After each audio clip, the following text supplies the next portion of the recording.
Dipajeng ka Surabaya di Katapang aya rongeng wilujeng mitra sadaya tepang deui sareng dongeng sapertos biasa dongeng kapidangkeun ngalangkungan channel YouTube Mitra ieu carios judulna lalakon si Bagja bagian anu ka-27 hasil reka cipta Bah Arga atanapi Bah Pendi Esi Citra Warga ti Bandung Jawa Barat an oge maos ieu carios dahar bandros make saos daharna teh diciwitan supados teu cai waktos dongengna urang kawitan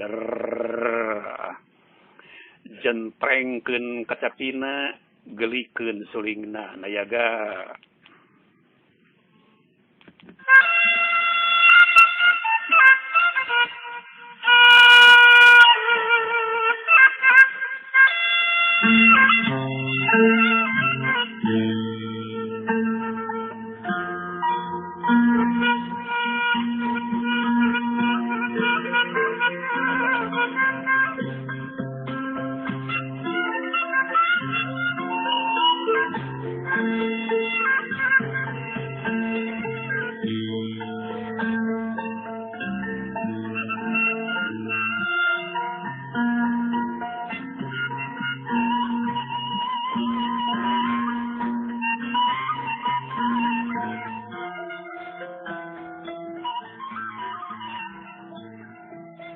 Cab lalampahan Bagja di lebak saat urang tunda heula mitra ayeuna urang buka deui lalakon Aswad nyaeta babana si Bagja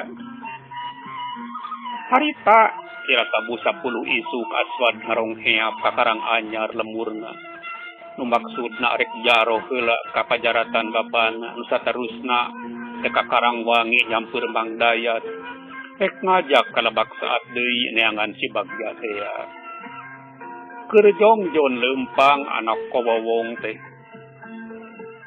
aya awewe ngagerewek lir androk soek geuningan kapanggih ayeuna mas ya ceuk eta awewe Aswad teu buru ngagebeg reg leumpangna eureun nyidik-nyidik nu ngawak-wak teu burung Aswad ngaranjuk tapi manehna neger-neger angen can karuhan naon-naonna malah Aswad gancang nihilaaannya tapuguh lain jeung si itu si eta awewe teh Niyati damanyi beri angkat ka mana ning nyalira alah nganyar-nganyari make jeung ngomong sopan sagala preman we si ate Aswad ceuk eta awewe ti paporongos nya sekedar atuh semanggem lemes manyi angot kasatna urang teh sareng tatangga salemur apan alah sia ngaku tatangga tong laba bacot di mana dikuburna salaki aing da pasti ku sia di podaran har namaot kitu aya tariya teh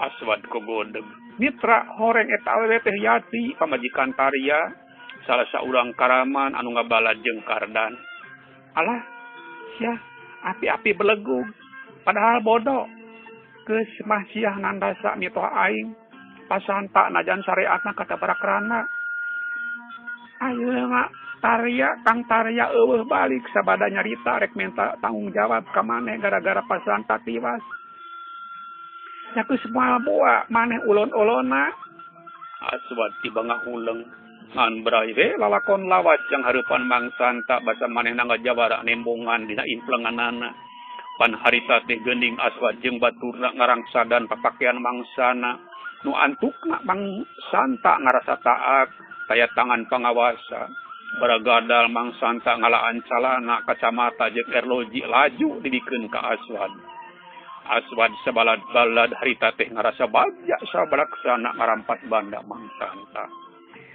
tidinya mitra terus nembongan implengan basa Aswad kadatangan Tarya nepi ka pacental-centalna geuningan harita teh laju Tarya nampilingan beungeut Aswad ka cida tarikna sangka ngagadala da puguh tampilingan aya tanaga dalaman ngan Aswad pasrah teu ngalawan maksudna mah sangkan hate Tarya bangblas lain kasoran sabada nampilingan beungeut tarang jeung sirah Tariya nganca dada leungeun parat awak-awak Aswad kanca.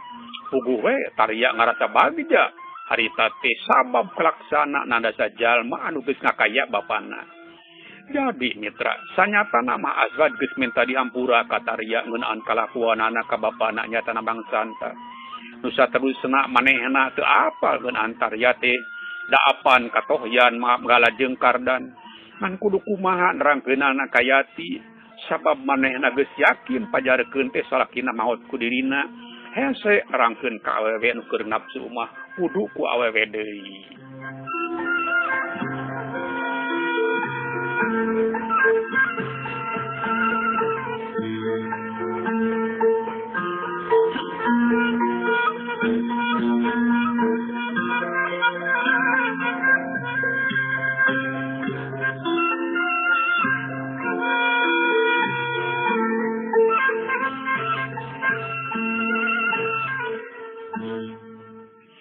Atuh pokwe Aswad nyarita nya kuring kadatangan Jang Tarya nu terus terang rek ngalak ngakalakeun kuring geus minta dihampura.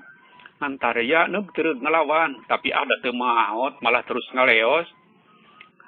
Tapi buktina ketika ayeuna eueuh balik pasti ku maneh dipergasa Aswad. Maneh kudu tanggung jawab. Teu rumah sangka kaya semawana tapi ka aja mah nyati akang nya rumah sang ngalawan mah da keur ngabela diri. Da kuring geus minta dihampura, geus narima kuring salah. Alasan di mana aya bangsat ngaku? Dina ngakuna ge jeung kacangkal aku nu wajib. Terus dipanyara apan anger we diomongeun. Tah maneh ge Aswad sanyana ku kami geus dilaporkeun kana wajib. Maneh moal bisa larsub ka dieu sabab geus diincer kun wajib. Har nah dilaporkeun kana wajib naon talah kuring eta geus naon deui bae pan sirik salaki kami jeung salaki Nyi Oci heueuh Kang Padma eueuh balik sabada datang ka maneh rek minta tanggung jawab geus moal doa maneh ulon-ulonna nya heueuh bener teu salah teutik ge aya sora sejen bari nyampeurkeun anu keur hoghag Aswad geus apal ka eta sora kesab. Saya lihat Nyi Oci pamajikan Padma sarua jeung Tarya ngabalad ka kardan. Ingat ka Padma Aswad jadi ingat ka Bahnanta sajarelat ingatan Aswad mulang ka mangsa lawas. Basa salak Bahnanta kumanehna jeung balad-baladna dipalak nepi ka beak sacarangka. Pareum mereka manjing Bahnanta bray carita lawaskeun an Padma nalika bebarengan jeung Tarya ngadatangan Aswad nu cenah rek males ka nyeri atawa rek balitungan. Dengan harita teh nepi ka galunganana ngan boh Tarya boh Padma teu nguntuk ngajenang Aswad malah antuk namah duanana ting balacir lalumpatan. Pokona mah maneh kudu tanggung jawab yeuh. Nyaoci ceuk piati ka Oci. Nu ditanya ungeuk Aswad jadi bingung kumaha pipetaeun ari geus kieu. Angot basa nu duaan singgerek mah. Aya bangsat, dulur-dulur kadarieu yeuh, cangkalak aya bangsat tewak. Atuh mitra teu majar kumaha ngan pereuteup we Aswad lumpat. Nyalametkeun diri. Bisinya pada gepung, lain sieun teh jejeri. Tapi ngingetkeun kana maksud anu sanyana nyaeta rek neangan si Bagja teh. Waktu senasehep mitra. Saninten buat saninten kasih koneng nyiar gula. Hapunten dah hapunten nugeng urang esak heula. Hatur nuhun kana sagala rupi perhatosan mitra dangu sadayana. Utamina kanu paran subscribe sareng ngalaik. Anu teu acan mangga diantos. Hapunten tina sabudaya kalepatan sareng kakirangan. Insyaallah baargan pangandeui dina terasan dongeng lalakon si Bagja bagian anu ka-8 likur. Atanapi anu ka-28 masih dina channel YouTube Pendi SC Citra Warga ieu caga.